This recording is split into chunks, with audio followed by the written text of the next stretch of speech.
오늘 본문 말씀은 그 변화산 사건 뒤에 이어지는 이야기입니다. 보시면 아시겠지만 마태복음 17장 1절부터 21절까지는 변화산 이야기가 등장을 합니다. 총 3개의 에피소드가 나오는데 이 에피소드가 서로 연속해서 이렇게 나오고 있습니다. 가장 먼저 산 위에서 벌어진 일이 나오고, 그 다음에 산에서 내려오면서 벌어진 일이 나오고, 그 다음에 이제 내려온 뒤에 산 밑에서 이제 벌어진 일들이 21절까지 이렇게 이어지고 있습니다. 오늘은 이제 본문 말씀은 9절부터 13절까지 좀 보려고 하는데요. 이제 먼저 근데 1절부터 8절까지를 보면 저희가 잘 아는 그 변화산 사건이 이제 등장을 합니다. 변화산 사건이라고 우리가 흔히 얘기를 하니까 이 산 이름을 변화산이라고 아시는 분들도 있습니다. 저도 예전에 그렇게 알고 있었는데 이 산의 이름은 변화산은 아닙니다. 마가복음을 보면 이 변화산이라는 것을 가리켜서 높은 산이라고 얘기를 합니다. 근데 이제 이렇게 참고 자료들을 보면은 이 높은 산에 해당되는 산이 당시 이스라엘에 총 3가지의 산이 있습니다. 다볼산이 있고, 그리고 갈멜산이 있고, 그리고 헤르몬 산이 있습니다. 근데 여기서 다볼산은 이제 이 높은 산에 해당이 안 되는데, 왜냐면 이 당시에 다볼산은 로마 군대가 점령을 하고 있었기 때문에 이제 민간인이 올라갈 수 없는 상태였습니다. 그래서 이 높은 산에 다볼산은 이제 될 수가 없는 것이고, 그다음에 이제 갈멜산하고 헤르몬산이 남았는데, 근데 예수님께서 이 마태복음 17장까지 이제 걸어오신 동선을 우리가 좀 비교해서 함께 살펴보면 이 갈멜산은 될 수가 없고요.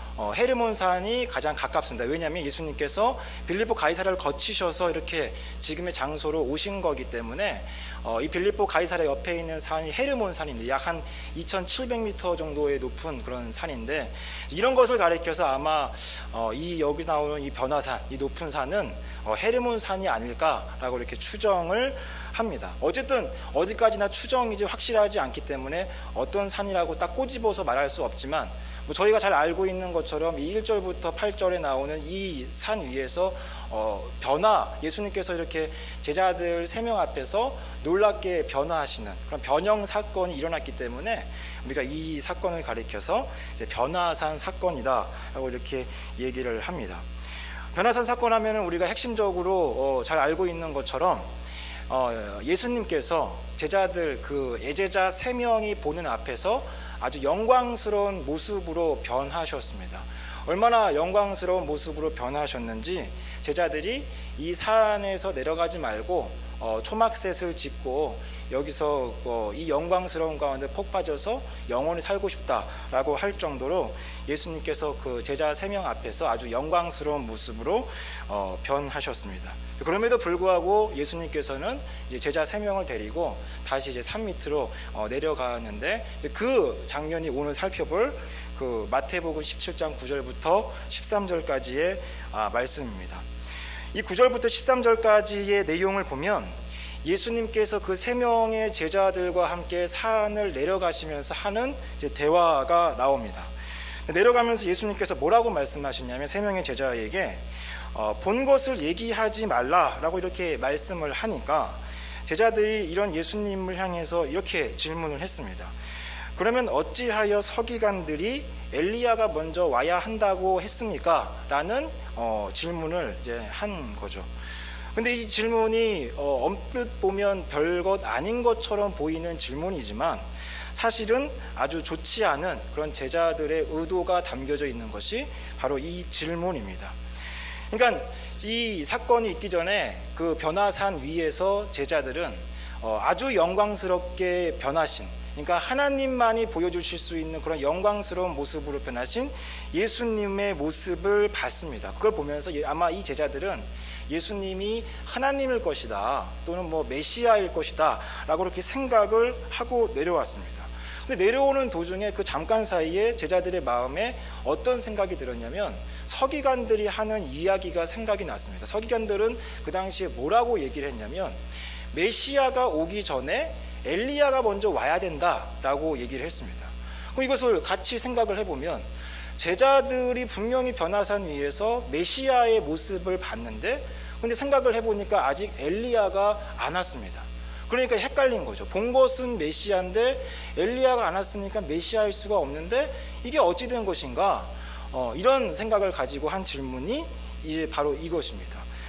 엘리야가 먼저 와야 되는데 어떻게 되는 것입니까? 이렇게 질문을 한 것이죠. 그러니까 제자들의 이런 질문 속에는 어떤 의도가 담겨져 있다라고 생각할 수 있냐면 예수님을 향한 그런 불신의 모습이 담겨져 있다라고 생각을 할 수가 있습니다. 근데 이것을 조금만 더 생각을 해보면 방금 그 변화산 위에서 아주 한 번도 본 적이 없고 앞으로도 볼 수가 없고 초막셋을 짓고 살고 싶을 정도로 놀라운 하나님의 영광을 본 것이 방금 전인데 그 몇 걸음 걷지 않은 상황에서 그 사이에 그런 자기들의 본 것을 의심할 정도의 그런 불신이 이 제자들의 마음속에 생긴 것이죠. 그러니까 그런 마음을 가지고 이 제자들이 예수님께 질문을 한 것입니다. 그러니까 예수님에 대한 불신을 드러낸 것이죠. 하나님의 영광을 맛보고도 금세 이런 불신을 드러낼 수 있는 존재, 비단 제자들뿐만이 아니라 아마 이 시대를 살아가는 그리스도인일 수도 있습니다. 우리의 믿음은 이런 면에서 우리가 생각하는 것만큼 그렇게 굳세지가 않습니다. 산 위에서 어떤 영광을 맛보고도 몇 걸음 걷지 않아서 의심을 하는 그런 정도로 우리의 믿음은 굉장히 흔들리기 쉽고 굉장히 연약합니다. 이런 면에서 본다면 어느 누구도 믿음에 대해서 자신하거나 장담하는 것, 이것은 있을 수가 없을 것입니다. 그렇기 때문에 또한 이렇게 우리의 믿음이 연약한 것을 우리가 잘 알기 때문에 우리는 항상 우리의 믿음을 점검하고 또 점검해 볼 필요가 있습니다. 고린도전서 10장의 말씀에 저희가 잘 아는 그런즉 선줄로 생각하는 자는 넘어질까 조심하라, 이 말씀처럼 우리가 항상 우리의 믿음이 정말로 온전히 서 있는가, 그리고 우리의 믿음 안에 어떤 내용들을 담고 있고 그 내용들이 제대로 된 내용들이 담겨져 있는가, 이런 어떤 우리의 믿음을 점검하고 확인하는 것, 이것은 우리 그리스도인에게 있어서 매우 중요한 것이다 라고 이렇게 생각이 듭니다. 근데 이런 면에서 우리가 좀 본문을 통해서 한 가지 좀 더 생각을 해볼 것이 있는데, 그렇다면 우리가 항상 이렇게 쉽게 흔들리는 믿음이고 연약한 믿음이고 굳세지 못한 믿음이니까 그럼 우리는 믿음을 점검해야 되는데, 그럼 우리가 가져야 할 올바른 믿음이란 게 무엇인가, 우리가 좀 이것을 생각해 볼 필요가 있는데 그것에 대해서 본문을 통해서 좀 살펴보면 좋겠습니다. 오늘 본문 말씀 9절에서 예수님께서 이렇게 말씀을 하셨습니다. 그들이 산에서 내려올 때에 예수께서 명하여 이르시되 인자가 죽은 자 가운데서 살아나기 전에는 본 것을 아무에게도 이르지 말라라고 이렇게 예수님께서 말씀하셨습니다. 이 말씀은 간단한 내용이죠. 이런 내용입니다. 너희가 산 위에서 본 그 영광스러운 모습을 얘기하지 마라. 언제까지 얘기하지 마냐면 인자가 죽은 자 가운데서 살아나기 전까지 절대로 이 영광스러운 모습에 대한 것을 얘기하지 말라라고 말씀을 하셨습니다. 여기서 인자가 죽은 자 가운데서 살아나는 이 사건은 십자가 사건을 가리키는 것이죠. 그러므로 예수님께서는 십자가 사건이 있기 전까지는 너희가 본 이런 영광스러운 모습을 아무에게도 말하지 말라라고 말씀을 하셨습니다. 이것을 바꿔서 생각해 보면 또 이렇게도 생각을 할 수가 있는데, 어떻게 생각할 수 있냐면 십자가 사건 이후에 영광이 와야 한다라는 말로 바꿀 수가 있습니다. 그러니까 순서가 있는데 순서가 어떤 게 먼저냐면 십자가 사건이 먼저 와야 하고 그 다음에 영광이 나와야 된다. 영광이 먼저 있는 것이 아니고, 영광이 먼저 있고 그 다음에 십자가 사건이 있는 것이 아니고, 십자가 사건이 먼저 있는 다음에 그 다음에 이제 영광이 와야 된다. 이렇게 예수님께서 말씀을 하신 것입니다. 그럼 여기서 영광 이전에 반드시 와야 할 이 십자가 사건이 과연 의미하는 바가 뭔가를 우리가 좀 생각을 해볼 필요가 있는데, 먼저 결론부터 말씀드리면 여기서 말씀하고 있는 십자가 사건은 자기 부인입니다. 왜 그러냐면 오늘 이제 본문 말씀 17장 바로 전인 이 16장에서 같은 사건이 이제 반복이 됩니다. 예수님께서 마태복음 16장 21절에서 영광받기 이전에 고난을 당하고 죽임을 당할 것이라는 것을 제자들에게 얘기를 했습니다. 그러니까 이 얘기를 들은 이 제자들 중에 대표격인 베드로가 나와서 마치 그 형이 동생에게 하는 듯한 그런 태도로 윽박지르고 화를 내면서 예수님께 절대로 어떻게 이런 일은 있을 수가 없습니다. 있어서는 안 됩니다. 이런 얘기 하지도 마십시오. 이런 일은 절대로 예수님께 생기지 않을 것입니다 라고 베드로가 아주 화를 내면서 얘기를 했죠. 그런 베드로를 향해서 예수님께서는 뭐라고 말씀하셨냐면 마태복음 16장 24절에 이렇게 말씀을 하셨는데, 누구든지 자기를 부인하고 자기 십자가를 지고 나를 따를 것이니라 라고 이렇게 말씀을 하셨습니다. 그러니까 예수님께서 십자가 사건을 가리켜서 뭐라고 말씀하셨냐면 십자가를 짓는 것, 그것은 곧 자기 부인이다 라고 이렇게 예수님께서 말씀을 하신 것입니다. 그러므로 17장에 나오는 이 인자가 죽고 사는 것, 이 십자가 사건도 이런 면에서 자기 부인이라고 우리가 충분히 이해할 수 있습니다.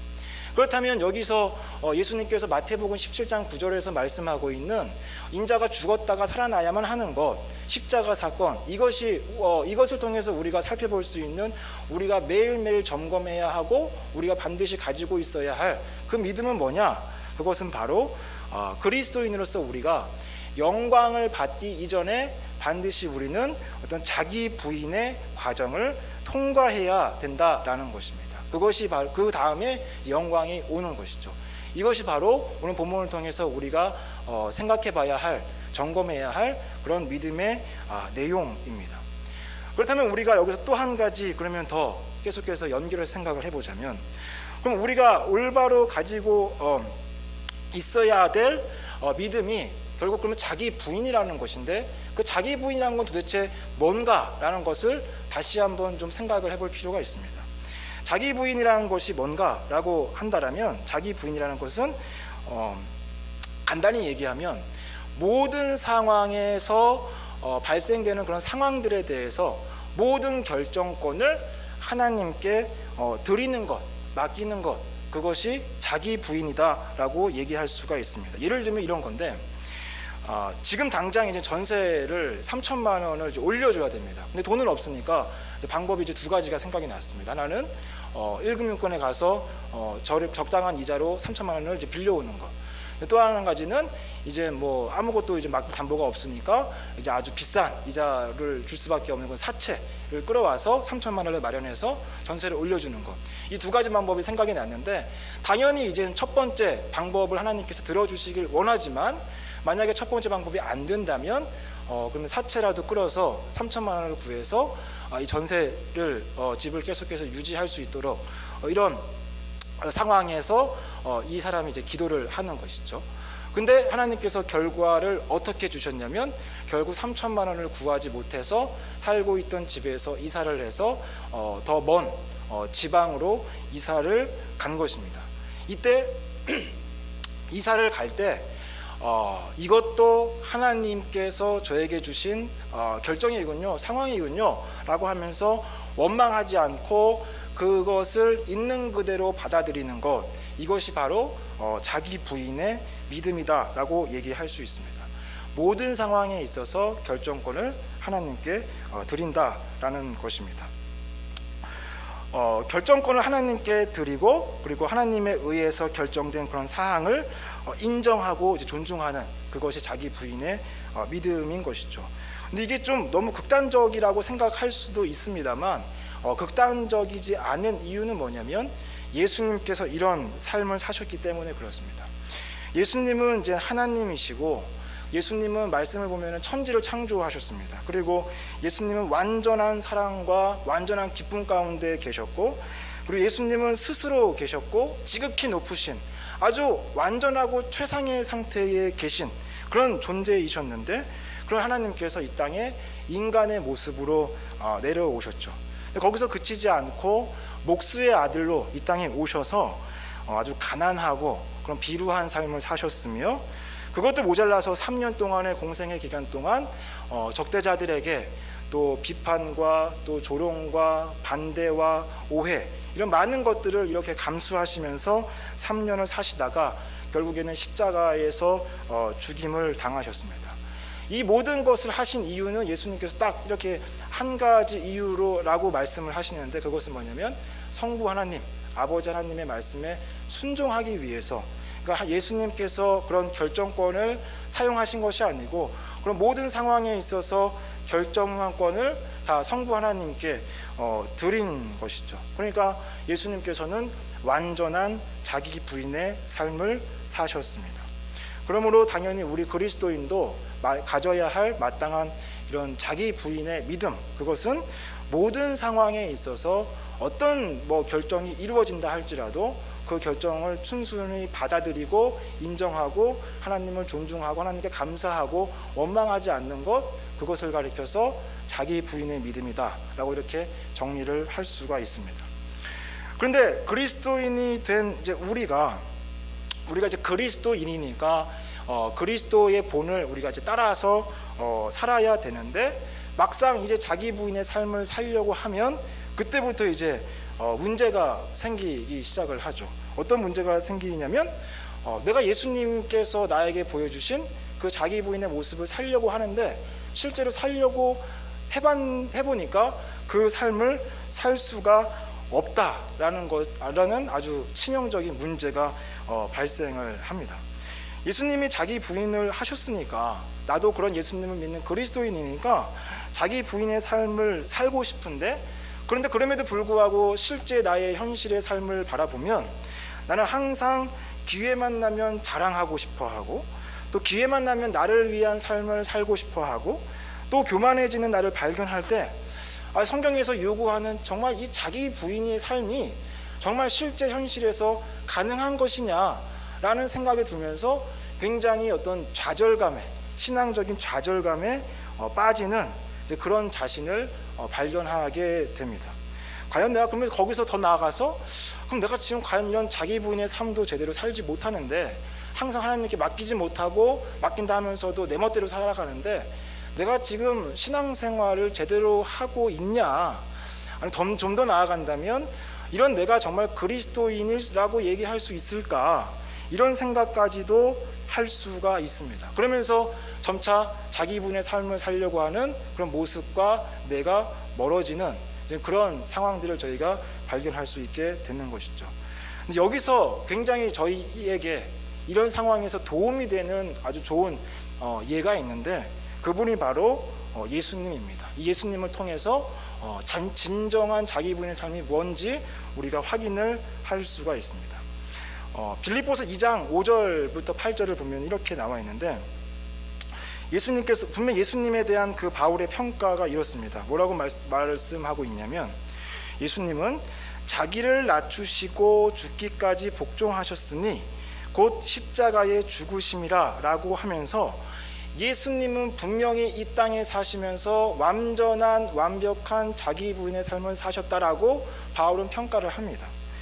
그런데 또 마태복음 26장에 보면 완전히 정반대의 사건이 나오는데, 마태복음 26장을 보면 예수님께서 십자가 사건을 두고 굉장히 고민하는 모습이 나옵니다.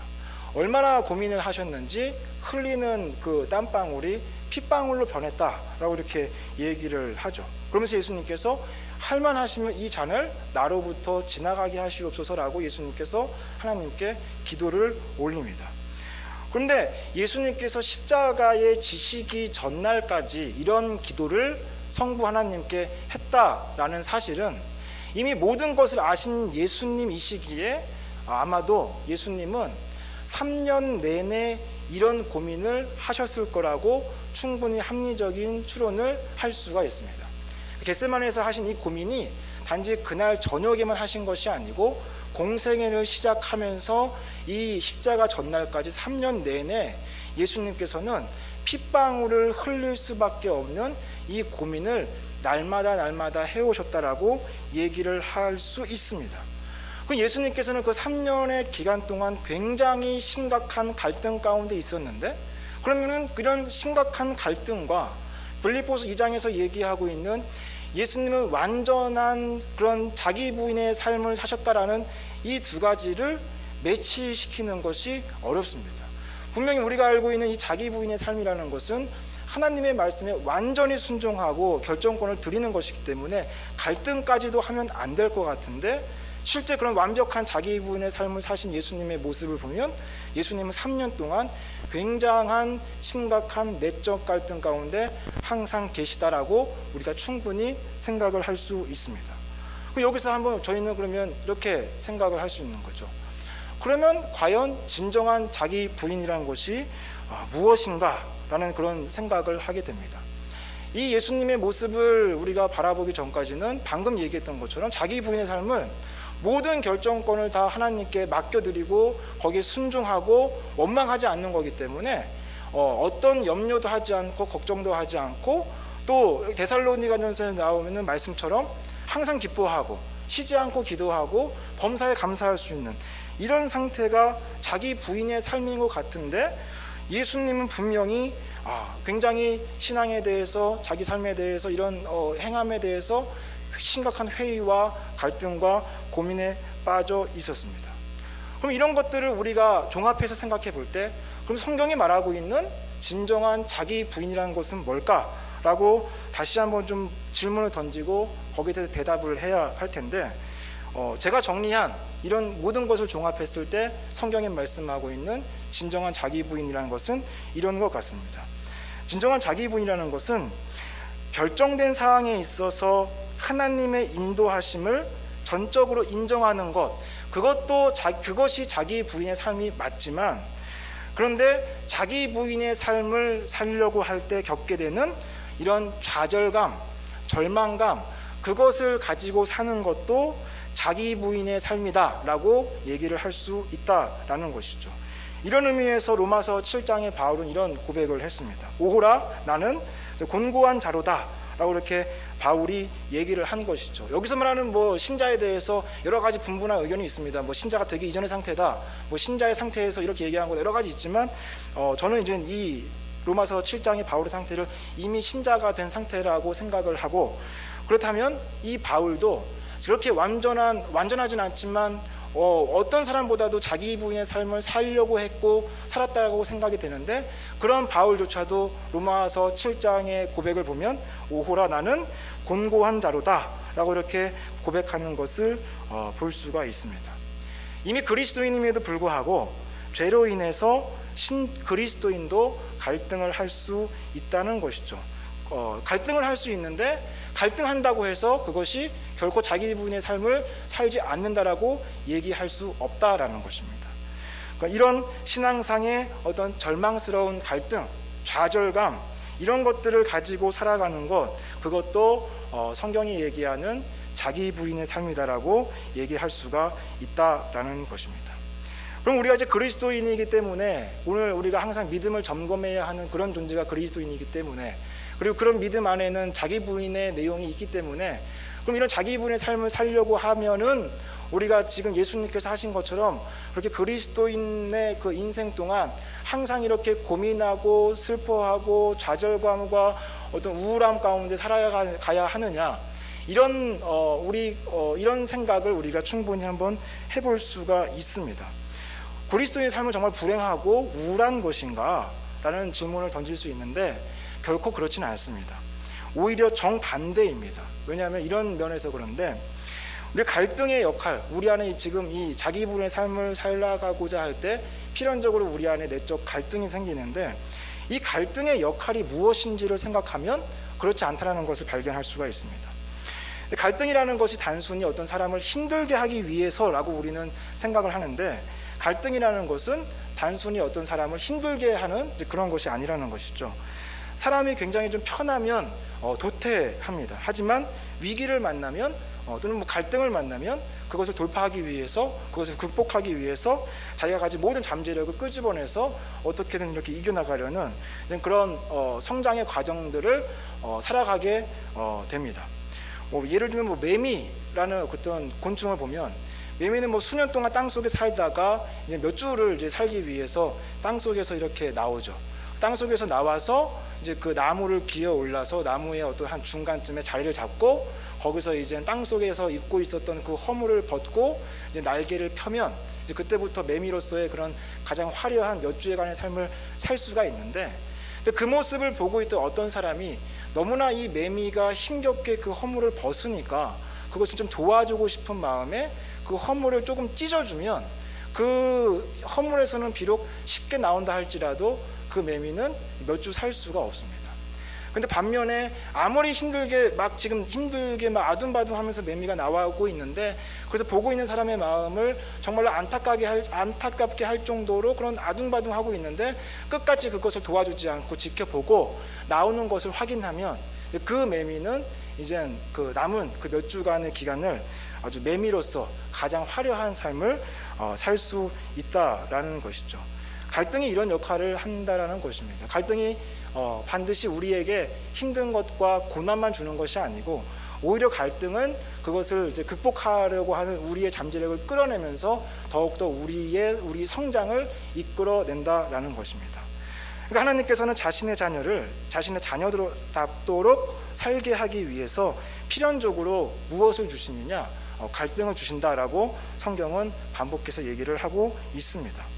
하나님의 자녀가 아닌 자들에게는 갈등을 주시지 않습니다. 오직 한 가지 이런 신자에게, 하나님의 자녀에게만 이런 갈등을 주시죠.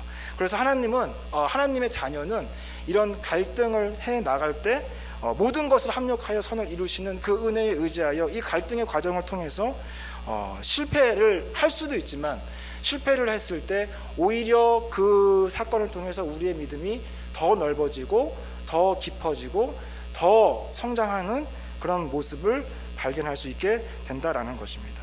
이런 면에서 갈등이 있다, 그것은 하나님께서 우리를 버리신 것이 아니고 오히려 우리를 더 성숙하고 하나님의 자녀답게 만들어 가시는 그런 과정이라고 생각할 수 있는 그런 은혜가 저와 여러분에게 있으시기를 진심으로 바라겠습니다. 기도하겠습니다. 하나님 아버지,